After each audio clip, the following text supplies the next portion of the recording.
All right, so a few weeks ago, you reached out. Well, I mean, at this point, it's been a few months, right? Yeah. Are you talking about the initial Yeah. camp? No, Yeah, yeah, the initial camp, like when you that initially was reached out. months ago. Yeah, that was months ago. What was that process like before you reached out to me? Like, what was in your head? Like, where were you before you're like, okay, let me just reach out and see what's up? Yeah, like when I reached out to you about that camp, I had just before, so giving more context to this whole ordeal, I had like recently, I think I had met with you. I think we'd gone down to a bar at the Central Station Hotel, if Mm-hmm. story correct. So many things going through my mind. But yeah, so we had that conversation about me saying like, hey, I want to write music. We'd already been talking about that.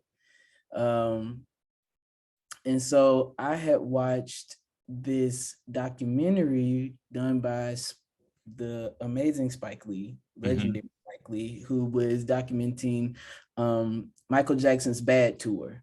Okay. And so I was watching it on YouTube, and I was just inspired by the work ethic behind what Michael Jackson had done. I mean, he had already accomplished so much with his career at that point, and he was still, you would have thought like he had a chip, like he was new, like he Yeah. still had something to prove. You know what I'm saying? Like nobody knew who Michael Jackson was, is pretty much the vibe that he was giving with his work ethic at that point. And I was just like, man, I want to make music like that. I want to make legendary classic music that just evokes the heck out of people when they're listening to it, when they come to the concert. And I knew that could only be done like being in a camp with someone, just like hunkering down. Like Michael Jackson had great collaborators, great writers with him. Of course, he worked with the legend Quincy Jones.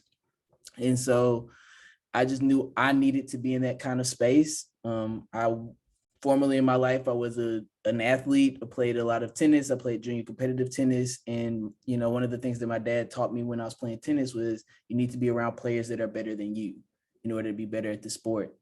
And that's just true. You know what I'm saying? And so that's how I felt about this. This really was an iron sharpening iron type moment. So Yeah. yeah.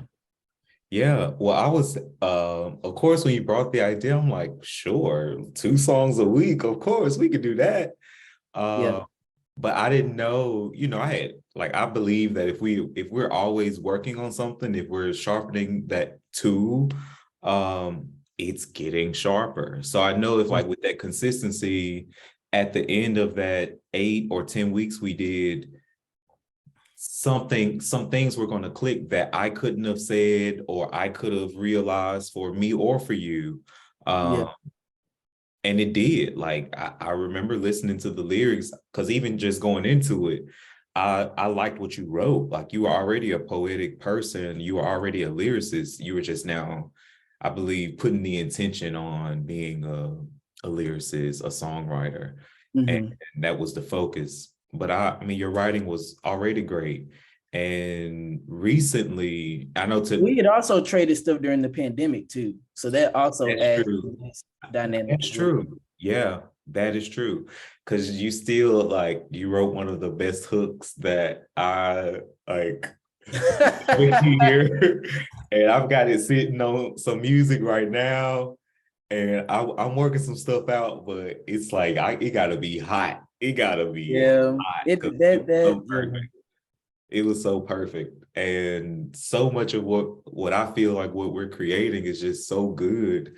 And I always hear from really talented and creative people, create what you want to hear, write the story you want to read. It's that type of thing. And I enjoy listening, even though I don't love my voice on these demos, but I love the music so much that I listen to them like they're on Apple Music. Yeah, Just because I enjoy what I'm writing, and that gives me some kind of faith that there's somebody out there who's going to feel that thing that I'm feeling when I'm listening back to the music. Not even yeah, as a songwriter, but just as a listener, I'm writing the stuff that I want to hear, period. yeah, So yeah. that's what we're sharing tonight. 2 of those songs from that writing camp. but you recently went to another writing camp that was a little bit more intensive than what you and I were doing. Way more intensive. Yeah. So shout out to Tasia G out at State Coney Studios and the Letter L Beats, who's a professor at shoot, I can't think of the university he works at, but shout out to both of them for the work that they're doing. And so they'd initially done the Boom Boom Room writing camps. They had done one and I applied to that and I didn't get in. And I honestly don't remember how I even found Tasia G on Instagram, but like I said, I'd applied for the camp, didn't get in, and I applied a second time after I had made this song called The Death of Love. And so that's what I sent in and I got in on the second round. And it was quite the whirlwind like experience, to be honest, just pushing you to your limits. So it was an amazing atmosphere. What, if you had to say one or two of the biggest takeaways from that experience or challenges, what would you say they were? Ooh. The biggest challenge is when you go to a writing camp, you know, and Drake has put this statement up for debate, you know, don't take it personal. It's, you know, it's business, don't take it personal, whatever. But the thing is really when you go to these camps and you're being an artist, you know, Erykah Badu has said it, it's an axiom. We are sensitive about what we put out there. But when you go to these camps, you have to be open to rejection. You have to be willing to fall on your face. You know, like when I got back, I was putting on my Instagram and I said, you know, what I realized is that fear is a luxury. If you can let fear stall you, then you have the luxury of time. You know, like you have a luxury there. I can't afford fear to stall me anymore. And so fear is a luxury. And so that's like the biggest thing that I took out of there. You know, put yourself out there and let yourself fall. Either you launch off or you fall on your face. Either way, you don't die and you can go back at it again. Yeah, man. Yeah, man. And a lot of times we are sort of pushed in positions where we have to do a thing scared. And in those times, you can still come out triumphant, you know? Yeah. So I'm ready to share some music. Let's do that. Should I go first? Yeah, you can go first. Go first. Okay. So this song is a little different. It matches the background. I feel like it has the energy that I have behind me because it's a K-pop energy song. Okay. So in the music, I listened to the music and it had the elements of K-pop music that I love, which are the different, it's like a mashup of different genres in the song. I like that. So with that, I wanted like, what can I write about? So the music itself was called Showdown. I love when I find cool music that already has an interesting title and I just build from that. Like I just go into it, whatever the music makes me feel. So Showdown is a song I wrote with like really affirming lyrics that I can share with my friends to make them feel, because my friends are out here doing things, whether it makes them scared or not. They're doing some amazing things and I'm loving to see it. And having a song like this with that kind of energy, I think is so dope when you're about to go to a meeting or to an interview that is about, could change your life or change the path that you're on in a positive way. And you're not feeling worthy enough, even though you are the one who got that opportunity. We forget that. It's like you are enough to get this opportunity. So show up, show out, show everybody who you are, show them that you're a star. Oh, that sounds so Disney, but I'm gonna share my screen and play this song.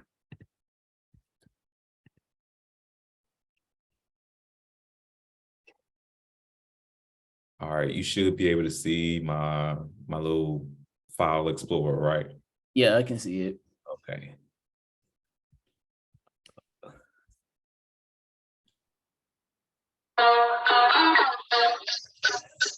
You want the world to see you. You ought to step out and give everyone a show. No one in the world could ever be you. You ought to go out and be bigger than you know. You're gonna bring the house down when you come through. You're creative, wonderful. for you just can't lose. To achieve all things that seem impossible to you. You were created for this moment and it's made for you. You don't have to feel alone in your spotlight. Know that this is your life. Know that this is your life.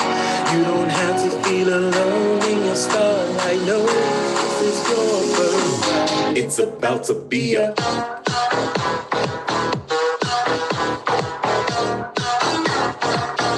It's about to be a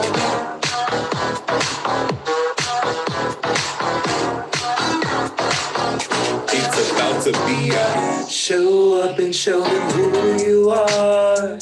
Show everybody you're a star. This is the moment you've been waiting for. Let it go and leave them wanting more. You don't have to feel alone in your spotlight. Know that this is your life. Know that this is your life. You don't have to feel alone in the starlight. Know that this is your birthright. It's about to be a showdown. Showdown. It's about to be a showdown. Showdown. It's about to be a let them talk that talk, let them talk that fire till they walk that walk. Let them all conspire, let them all eat cake. Let them gain that weight till they all as fat as the money you make. And the mountains you move and the dragons you slay. Your dreams come true, but you're never gonna play. And you don't mess around when it come to your crown. If they try to back you down, it's going down, down, down, down. Go down. Okay. That's my favorite part of the song. The raps, I feel that. Yes. Yeah, we've had this conversation before. I'm still trying to figure out K-pop, but the beat was fire for sure. Yes. Cool. Okay. What you got? Let's see. I'm going to start off with a song that really like I felt very confident about, kind of like starting my brand off with. It's called Expensive. So let me share my screen. Can you see my screen? Yes, sir. All right. So yeah, I mean, basically, song is self-explanatory, I hope, but just felt like, I'm going through transitioning with friendships and things of that nature and just kind of understanding what that looks like currently. So yeah, Expensive. See, here's the thing. One of the most expensive things I got is my peace of mind. I can't afford to lose that. Y'all expensive. I can't afford a toothpaste. Just my hands up, tell them have a good day. Y'all expensive. I can't afford a toothpaste. We was cool back then, but I'm on a new wave. Y'all expensive. I can't afford a toothpaste. Just my hands up, tell them have a good day. Y'all expensive. I can't afford a toothpaste. We was cool back then, but I'm on a new wave. I've been reversing too hard, like when I wrecked 100 Civic. Still wear masks, being toothpaste a pandemic. Let them live rent free. Now they all been evicted. I see it all different. Hate when people in my business got an opinion on my decisions. Too many cooks up in the kitchen, so I flip the coop. Not trying to hear all of that whoop-de-whoop. I blocked you on my phone. That's why your signal ain't getting through. Every time we speak, it's like I'm going through an interview. Yeah, so that's Expensive. That is Expensive. Shout out to Jay Travers, which honestly, like being in this space has already been so cool, because even when I got that beat, something went down with like getting the beat, but I was able to talk to him, and he's based out of like Belgium, I think. And so just being able to, like, we did an Instagram video chat and able to speak to like the producer out of Belgium was just like, that was just insane. It's crazy, like the synergy that goes into doing this. So I love that hook. I love the concept. Yeah. I love the concept. Yeah. And just y'all expensive, period. It's like, just hearing that, it's like, that's enough. Like, y'all expensive. I can hear mamas saying that to their kids. Y'all, I mean, they do say that, but like you took that, and I didn't ever connect that like that, where it's like, y'all expensive, but even these friendships you waste in relationships you waste your time with, that's expensive, man. Yeah, and the other thing about it is like what you were saying about how like making music that we want to hear. And like with rap, as much as I love it, spending money, getting money, buying name brand and all this kind of stuff, like that's what's hot. And it's not, honestly, I can't relate. Like I can't afford Balenciaga and I'm not gonna act like I can afford Balenciaga. Right.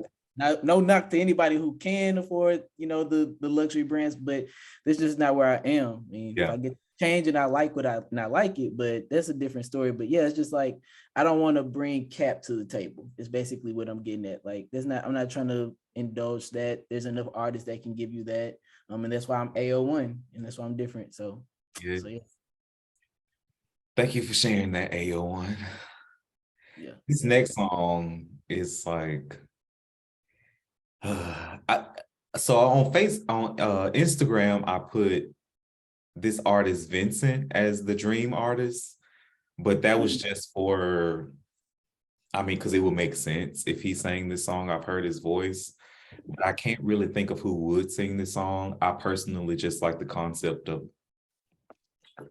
comparing Wolf or like Little Red Riding Hood to all the people who have talked about, like, if you hashtag narcissist, you hear all these stories of people talking about their relationship, and you hear all these common things in the story.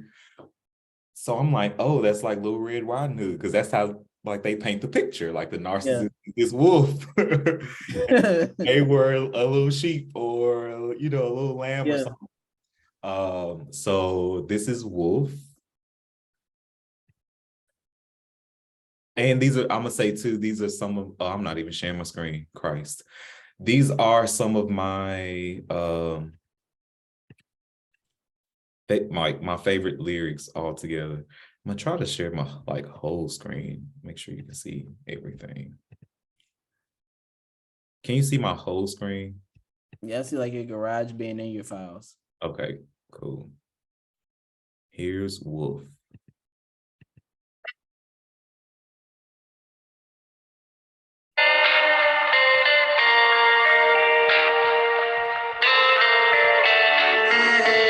In a moment I was down, I was vulnerable. I was down on my luck, couldn't sense the trouble.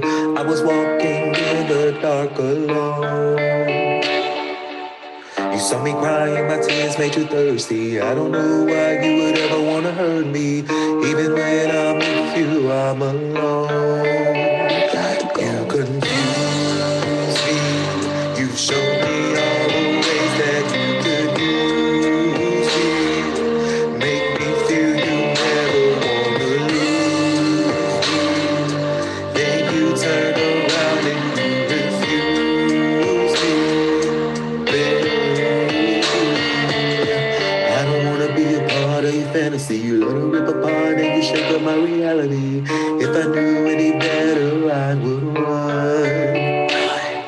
You keep me on lock, keep me in your trance, while you play me like pop in the palm of your hand. You don't know any better, do you? If it ain't about you, it don't matter to you. Every night I sleep with one eye open. In my mind, in my heart, I feel no emotion. It's how it feels sleeping next to the wolf. I acquiesce, I can't ever say anything. If I feel the stress, I don't wanna face the wolf I wake. So I don't really do the pull and push. You confuse me, you show me. And that is Wolf. I love those lyrics. Yeah. I just love what I'm able to say, that it's so serious. And those, to me, those guitar strings in the background just add this darkness to it. So it's like a dark fairy tale. In my head, I don't know how other people will hear it, or when someone sings it, what they might bring to it. But it's a very dramatic song to me. What are your thoughts on it? On the lyrics? I think it's when we were doing that camp that we spoke of earlier, it really hits on that major thing that you kept pushing to me, which is make music that's relatable. You know what I'm saying? And so that's what I love about that song, is like people are going to be able, you have a different story that connects to that, or like you're saying, you have a different way of that being interpreted, and then the listener, they have another way that they can connect to that. You know what I'm saying? It might not be a lover. You know what I'm saying? You know, there might be a way that they connected to a family member or something like that, or whatever the case may be. So that's why I love how like universal it is and how it can connect to people at a base level. And you're giving yourself while also allowing other people to hear their voice as well.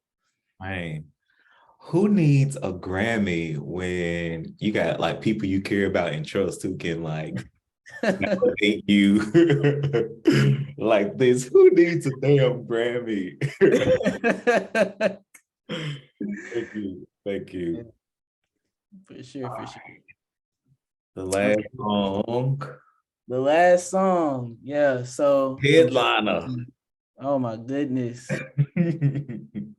So the last song I'm playing is called "The Death of Love."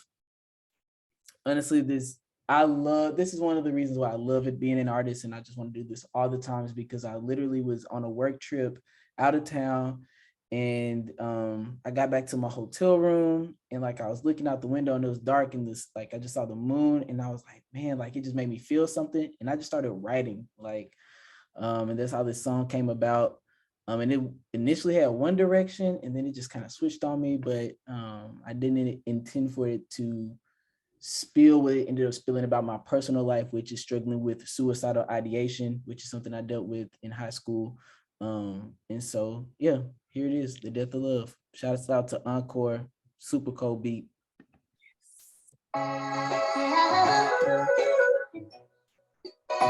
You know, here recently, I just been struggling to hold it together, hanging on by a thread. I think I'm better off dead than alive. I got open wounds. To heal from this, it'll probably take many moons. In the middle of the storm, my hatred is born. The death of love, I forever mourn. Yeah, I got open wounds. To heal from this, it'll probably take many moons. In the middle of the storm, my hatred is born. The death of love, I forever mourn. Open wounds, but a closed casket. Deterioration rapid. Losing myself, I say I'm fasting. Lost my queen, so I cut a check to pay the king's ransom. Savings what I need. I'm the newest member of Hanson. For revenge, I burn with the passion. Open my heart, but it smells like what you put the gas in. This relationship is toxic, but to us it's regular. I know my words can sever her. Right before she closed the door, she said I'm dead to her. So I raised the gun to my head. I made this bed, now I have to die in it. A pharaoh in Egyptian thread count, yeah. I have nowhere to hide now, yeah. I got open wounds. To heal from this, it'll probably take many moons. So yeah, that's the death of love. I thank you for sharing that. Of course, as always. Number one, that the hook of that song, or chorus, however you call it, I think I may have said this when I first heard the song. Like, it's so syncable to me because it's general enough to apply to a lot of different situations, especially a lot of the shows that we watch that are covering like modern Black life, you know, young people in the streets of New York and Chicago, like all these shows that are using music. And to me, some of that best music is music that gives the vibe of the music they will be listening to, the genre of music they will be listening to, but the lyrics are subtly narrating whether it's something internal that's happening with the character or just what we obviously see. This is something I feel like is. I know that ain't my job to, like, I'm not in a seat to be a music supervisor or anything, but that's one of those records. And I'm gonna stand 10 toes down in that. I love that. And it's so real. It's so vulnerable. No matter who's listening to it.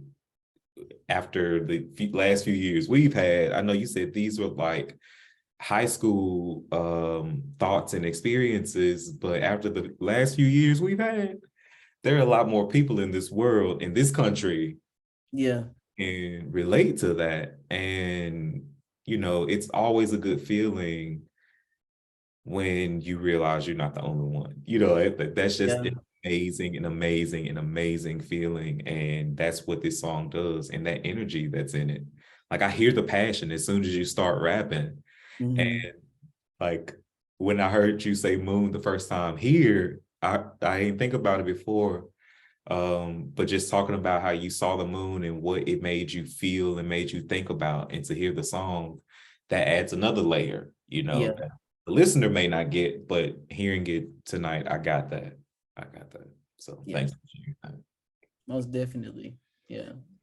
So how does it feel? Like we've shared some music. I feel like this video might be short enough that I don't even have to edit it. I'm gonna leave it as is. I'm a maybe review it and just find a cool way to share it out.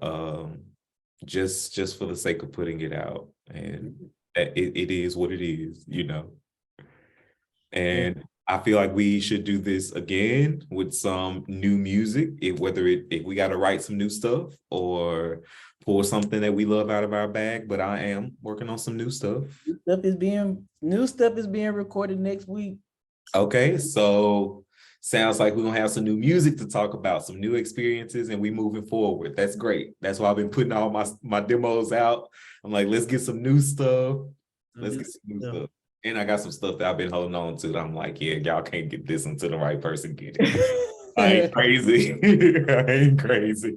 So, yeah, man, let's meet again next week. Let's do that. Thanks so much, Saint.